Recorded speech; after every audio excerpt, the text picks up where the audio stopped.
Olá pessoal, essa é a nossa quarta parte de enzimas e aqui a gente encerra o capítulo de enzimas. Bem, vimos que a velocidade aumenta hiperbolicamente com a concentração de substrato e que essa velocidade ela atingia um platô e isso acontecia porque a enzima ela já estava saturada, né, ou indisponível, né, e a gente não tinha mais substrato, né, para promover essa reação. Vimos também que a constante de Michaelis-Menten é a concentração de substrato para o qual a velocidade da reação é metade, né, metade da velocidade máxima. Então, tem aqui a velocidade máxima lá no platô, a velocidade média, acontecia uma concentração que era o valor de km. Mas o que é esse valor de km e o que ele representa? Na verdade, a gente já sabe o que ele é, mas o que ele representa de fato?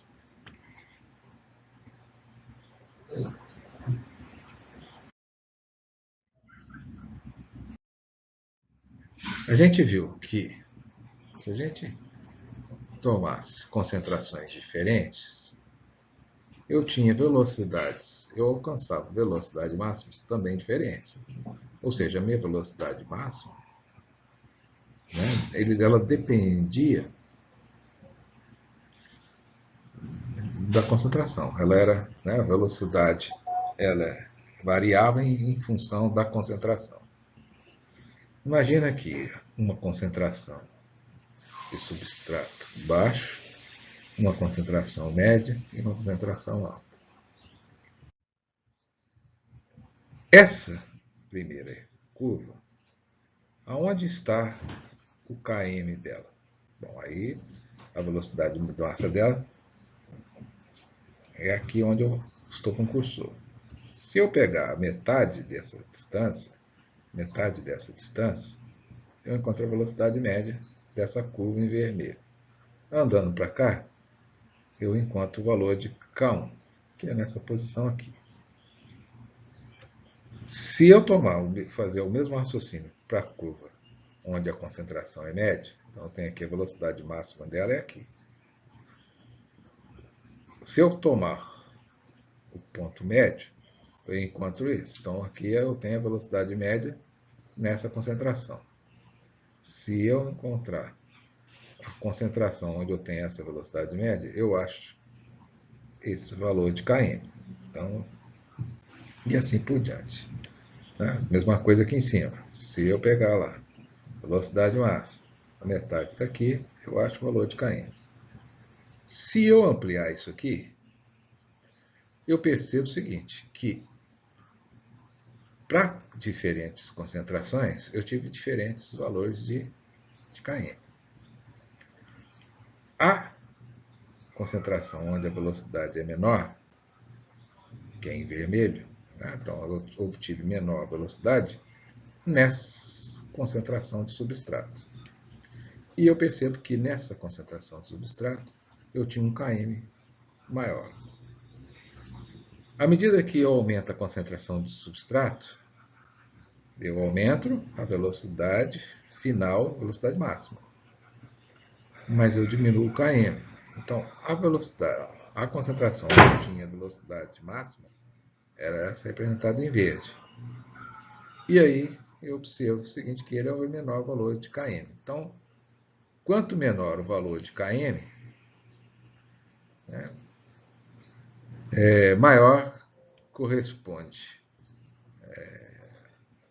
Quanto menor o valor de km, melhor é a minha afinidade da minha enzima com o substrato. Por que maior afinidade?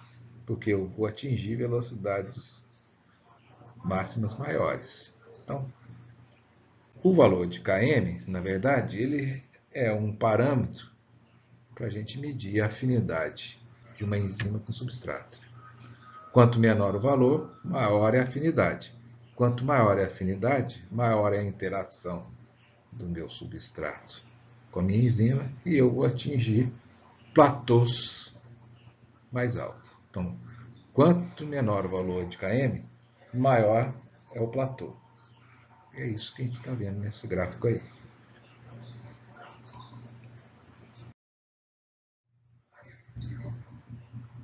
Agora, a gente já viu também que as enzimas elas podem ser reguladas por moléculas que aumentam a atividade da enzima, né?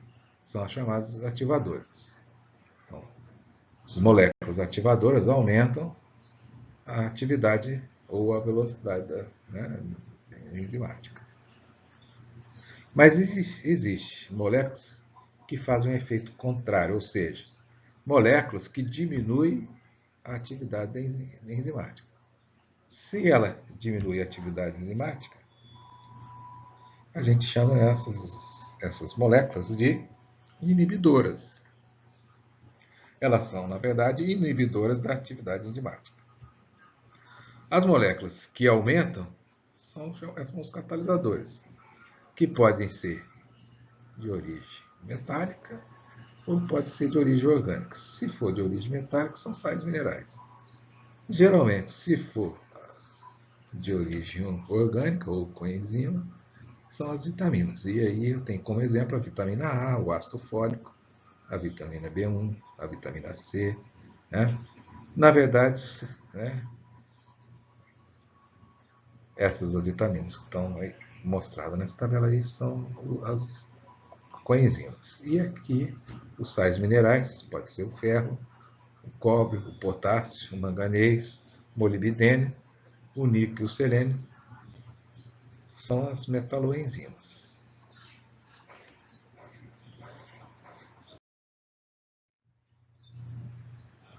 Existem muitos tipos de moléculas, né, que bloqueiam a função das enzimas em diferentes vias.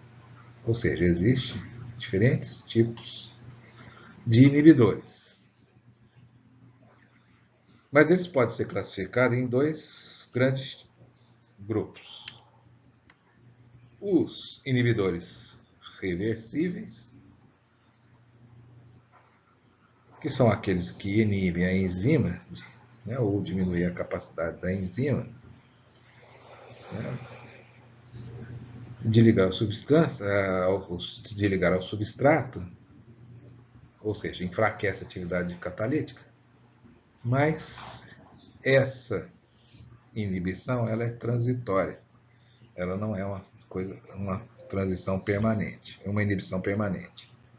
As moléculas inibidoras que fazem isso de uma forma permanente, que inibem a enzima, a gente chama de inibidores reversíveis. E aí eles são irreversíveis por quê? Porque eles se ligam ao sítio ativo de uma forma covalente, né? Através de ligações covalentes. Essas ligações elas não são quebráveis. Já os inibidores irreversíveis, eles são transitórios. Por quê? Porque as forças que mantêm o inibidor, né, ligado ao sítio ativo são forças eletrostáticas que são perenes, né, que são fracas.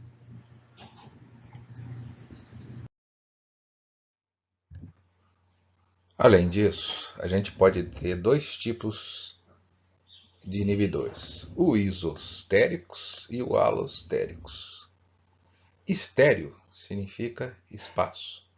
Som estereofônico é o som espacial. Então, observa. Nesse caso aqui, o inibidor ele liga no mesmo local do substrato. Por isso que a gente fala iso de igual, isostérico. Então, esse inibidor é isostérico. Ele vai competir pelo sítio ativo, competir com o substrato. Desse lado, a gente observa que o substrato ele se liga no sítio ativo, mas o inibidor não. O inibidor ele se liga no chamado sítio alostérico. Então eles não vão competir, né, pelo mesmo local, né? Então eles vão se ligar em locais diferentes. Então eles não precisam ter semelhança estrutural. Eles podem ser moléculas totalmente diferentes estruturalmente falando. Já aqui não. Se o substrato e o inibidor eles se ligam no sítio ativo, é porque eles são semelhantes.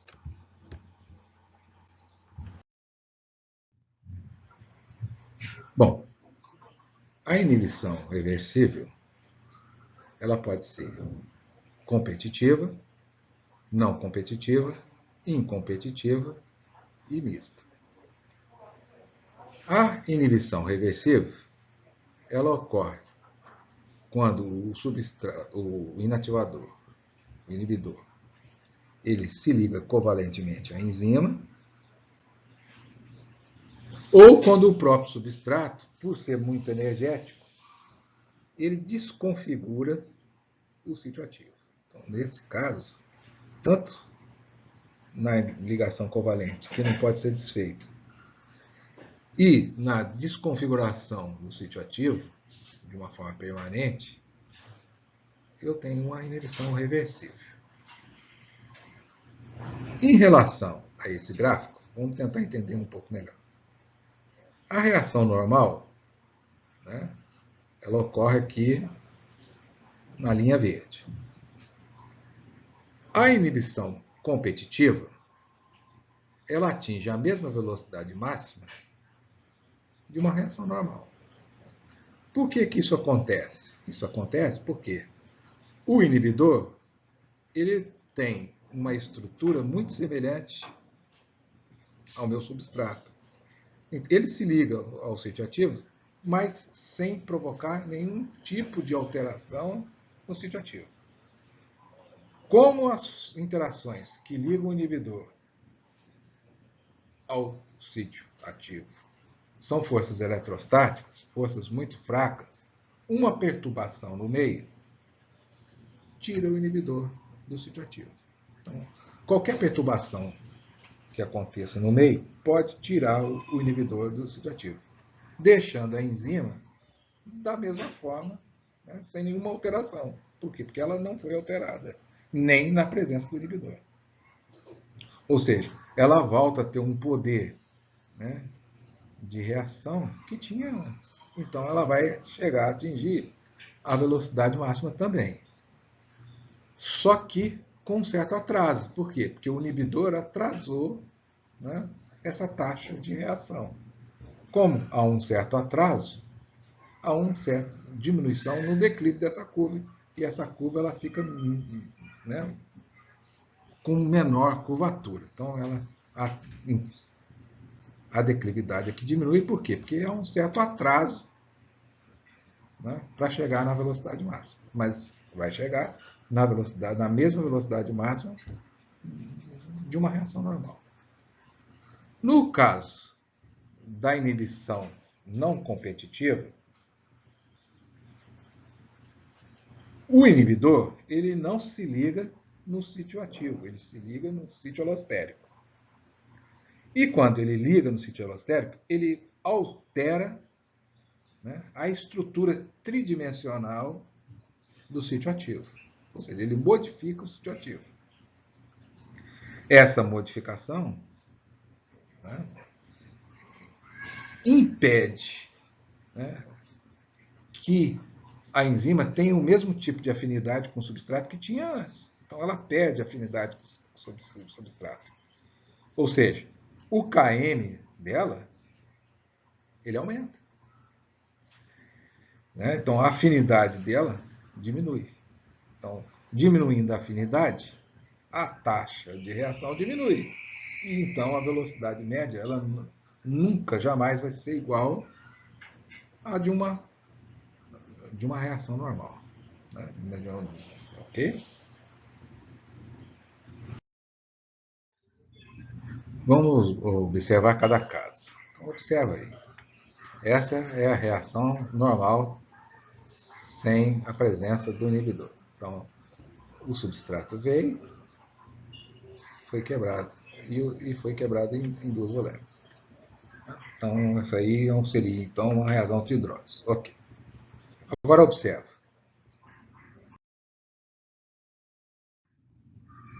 A enzima vai, o inibidor se liga lá no sítio ativo, e tem semelhança, existe semelhança nos locais de interação, e ao se ligar à enzima, o substrato não consegue se ligar. Então vamos lá. No caso da inibição competitiva, o inibidor e o substrato, eles são semelhantes. São semelhantes por quê? Eles têm a mesma, quase que a mesma interação com o sítio ativo. Então tem locais de interação, não precisa ser não é, na maioria dos casos, a mesma afinidade, ou seja, não é o mesmo número de interações que mantém o inibidor ligado, né, no sítio ativo. Mas eles são semelhantes. E, como eles se ligam no mesmo lugar, eles vão competir pelo sítio ativo. Então, eles são competitivos. Observe o sentido das reações. Eu posso ter uma reação acontecendo nessa direção, ou nessa direção. Se for nessa direção, eu vou formar o complexo enzima-substrato. Se for nessa, eu vou formar o complexo enzima-inibidor. Vai acontecer ou isso, complexo enzima-substrato, ou esse complexo enzima-inibidor. E eu estou falando ou, que é ou mesmo. Por quê? Porque as duas coisas jamais acontecerão simultaneamente. Ou seja, jamais vai acontecer de formar o complexo enzima-substrato-inibidor. Ou ocorre o complexo enzima-substrato, ou o complexo enzima-inibidor. Vamos analisar o gráfico com inibição e sem inibição. Então, sem inibição em azul, com inibição em vermelho. Como o inibidor e o substrato eles têm estruturas semelhantes, eu digo que o inibidor ele não altera, né, a configuração do meu sítio ativo. Isso significa que o inibidor, ao sair da enzima, e ele pode sair porque as forças que mantêm ele unido ao sítio ativo são forças eletrostáticas, sempre muito fracas, qualquer perturbação do meio tira ele dessa posição. E a enzima volta a ser funcional novamente. E voltando a ser funcional, ela vai atingir normalmente a velocidade máxima quando ela produzir o máximo de catálise, ou seja, quando ela catalisar todos os substratos. Mas, na presença do inibidor, há um certo atraso nessa velocidade. Atraso por quê? Porque quando eu tenho uma enzima ocupada pelo inibidor, ela está inativa. Ela só volta a ser ativa quando se desligar do sítio ativo. O inibidor se desligar do sítio ativo e ela voltar a ser funcional. Então, existe sempre um atraso. Então, olha bem, onde minha enzima atinge a velocidade máxima sem a presença do inibidor? Nesse ponto, onde eu estou mostrando no cursor. Esse ponto acontece num tempo, deixa eu pegar uma caneta aqui. Então, a velocidade máxima ela é atingida nesse tempo. Eu vou chamar isso aqui de T0. T0, T0. Ok, vou contar o tempo a partir desse ponto aí. E onde a enzima ela atinge a velocidade máxima? Onde ela atinge a velocidade máxima sem o inibidor? Nesse ponto. Então, se eu traçar nesse ponto e descobrir em que tempo isso acontece, eu vou perceber que isso vai acontecer um tempo maior. Um tempo que eu vou chamar aqui de T1. E aí vai ter uma demora, vai ter um atraso para atingir essa velocidade. Então, observa, existe um certo atraso, e tendo um atraso, esse atraso ele está configurado aqui nesse declive, que foi menor. Então, quanto maior é o declive, mais rapidamente ela chega à velocidade máxima. Quanto menor é o declive, e aqui o declive, ó, o declive aqui ele é bem maior, ó. Aqui eu tenho esse declive, aqui eu tenho esse. Então, o declive ele é bem menor, ó. Ele é menor. Então, é isso que acontece, um atraso na verdade. Em relação ao gráfico, vamos lá. Como eles ambos atingem a velocidade máxima, né, a mesma velocidade máxima, com a presença de inibição, ou sem a presença de inibição, só que com um certo atraso, esse atraso significa que com o inibidor, a enzima ela fica menos produtiva. Então, o Km dela passa a ser menor. O inverso de Km passa a ser menor. Por quê? Porque o Km, esse mais significa na presença do inibidor, ele é a produção ela é menor. Então, se a produção é menor, não é? Então, um Km dele é maior. Se o Km dele é maior, o inverso é menor. Então, é o que está aqui. Ó. Esse espaço aqui, ele é menor do que esse. Próximo exemplo. Bem, na inibição não competitiva, o inibidor e o substrato, eles são diferentes. E, por ser diferentes, eles não competem pelo sítio ativo. Além disso, o sítio alostérico ele é fixo. O que significa dizer que o inibidor ele pode se ligar à enzima a qualquer momento. Observa.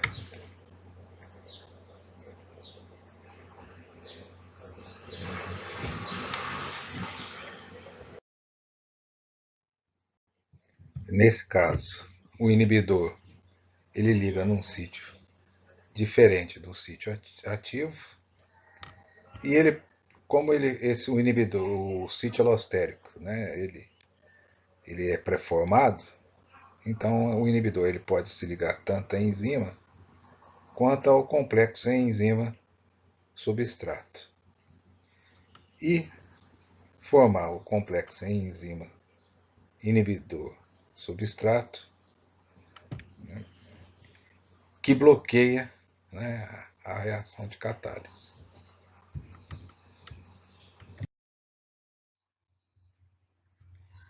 Bem, a conformação que a enzima assume quando forma o complexo enzima-substrato afeta a funcionalidade da enzima. E por isso, a velocidade ela não atinge mais o patamar anterior da reação não inibida, né? Sem inibidor.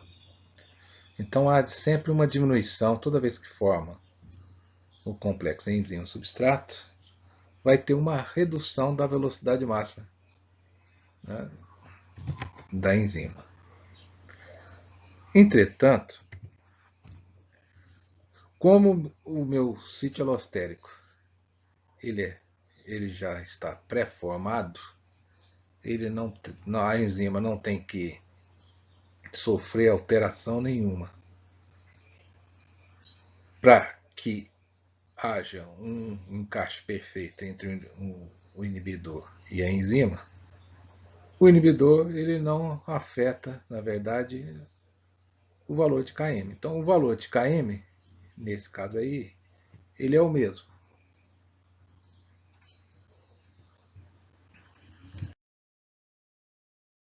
Vejamos agora o caso da inibição incompetitiva. Aqui eu tenho a enzima, aqui eu tenho o substrato e o inibidor. O substrato ele vai se ligar no sítio ativo. E o inibidor ele vai se ligar no sítio alostérico. Mas observa aqui a conformação do sítio alostérico. Essa conformação, do jeito que ela está aí, ela não permite um encaixe perfeito do inibidor. Então é óbvio que para o inibidor se encaixar no sítio alostérico, esse sítio alostérico ele vai ter que se modificar. E ele sofre modulação, ou ele modifica, quando eu tenho a enzima ativada, ou seja, quando o substrato ele está ligado no sítio ativo. Observa.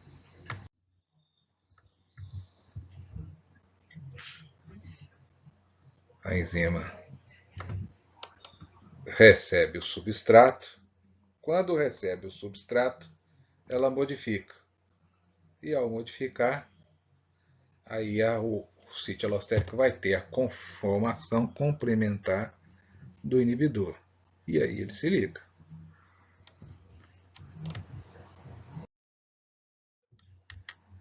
Então eu tinha lá o meu sítio ativo e o meu substrato, né? Ele se liga ao inibidor, aliás, meu inibidor se liga à enzima quando eu tenho meu substrato ligado. Somente quando a enzima está na forma ativa. Bem, como há a formação do complexo enzima substrato inibidor, que afeta a funcionalidade da enzima, que inibe ou que bloqueia a enzima, então vai ter uma diminuição da velocidade, é o que acontece aqui. Bom, e se a velocidade ela diminui do verde para o vermelho, aqui vai ser o contrário, né? A velocidade aqui é 1 sobre v, então esses valores vão aumentar por causa do reverso. Em relação ao Km, aí é o seguinte, a enzima ela também diminui o Km, né? E o que tem um maior Km então seria a reação normal. Então, como aqui é o inverso, o menor tamanho representa o maior Km. Então o Km aqui é o maior e o menor é o em azul, conforme está aqui.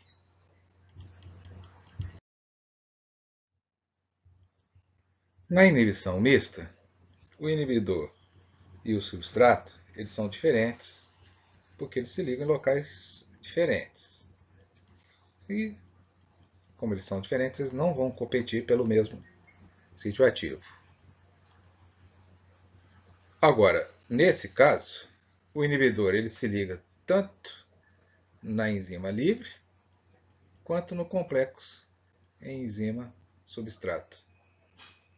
E, além disso, essas reações ocorrem em multi-substratos, né? Então eu vou ter vários, pode acontecer, a enzima pode ter vários substratos.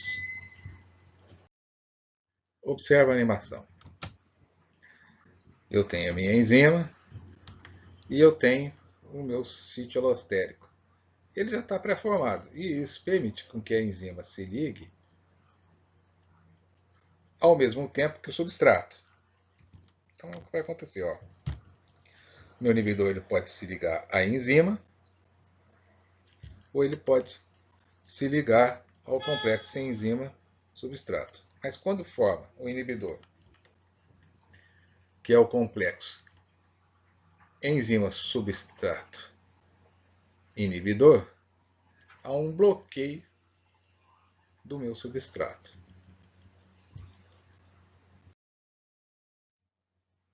Então, vamos lá, é o que eu vejo aqui. Então, a reação normal acontece nessa direção, enzima-substrato, forma o complexo enzima-substrato, a enzima volta à forma original e o substrato é modificado a produto. Agora, o meu complexo enzima-substrato ele pode ser formado a partir da enzima livre ou a partir do complexo enzima-substrato.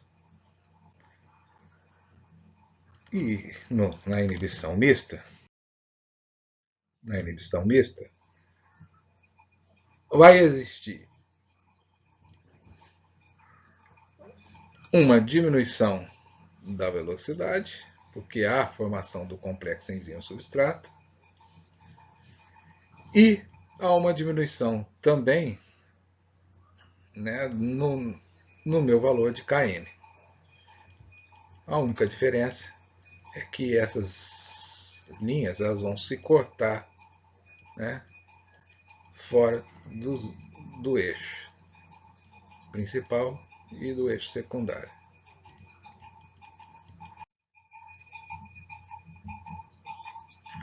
Então, resumindo, a inibição competitiva, as linhas se cruzam no eixo secundário. Né? A incompetitiva são linhas paralelas. A incompetitiva são linhas paralelas. A mista não está aqui, mas elas se cortam no segundo quadrante. E a não competitiva, as linhas se cruzam no eixo X. As linhas se cruzam no eixo X. O Km se mantém constante. Outro fator que afeta a velocidade de uma reação enzimática é a presença de isoenzimas. E isoenzimas são, na verdade, enzimas que produzem a mesma reação catalítica, a mesma catálise, mas ela não tem a mesma sequência primária ou estrutura primária. Então, na verdade, elas são enzimas modificadas. Mas essa modificação ela não é tão grande que afete o sítio catalítico da enzima. Uma enzima ela é formada por um número muito grande de aminoácidos e, às vezes, a mudança nessa sequência forma uma nova enzima, mas uma enzima que ainda é capaz de produzir a mesma catálise. E por isso é que a gente diz que são diferentes formas moleculares de uma mesma enzima. Né? As enzimas elas podem originar de tecidos diferentes. Então eu posso ter uma enzima no coração e outra enzima em outro local. E por isso, por ela originar de tecidos diferentes, elas podem ser usadas como marcadores bioquímicos. Né?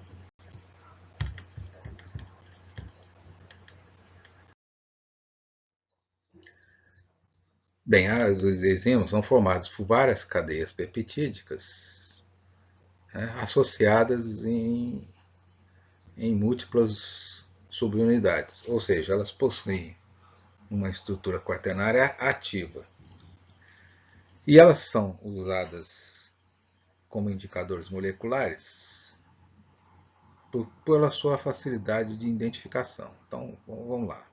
Imagina que eu tenho uma lesão e que durante essa lesão eu produzo substâncias que pode ser usada como reagente ou substrato de uma determinada enzima que eu encontro em outro tecido que não precisa nem necessariamente ser no local da lesão. Então eu uso essa enzima e essa enzima, ao catalisar essas substâncias produto da lesão, vão produzir produtos, por exemplo, com cores diferentes. Isso indica a presença, né, de lesão no miocárdio ou lesão em outros locais. Então, as enzimas elas são usadas como marcadores biomoleculares pela facilidade das análises.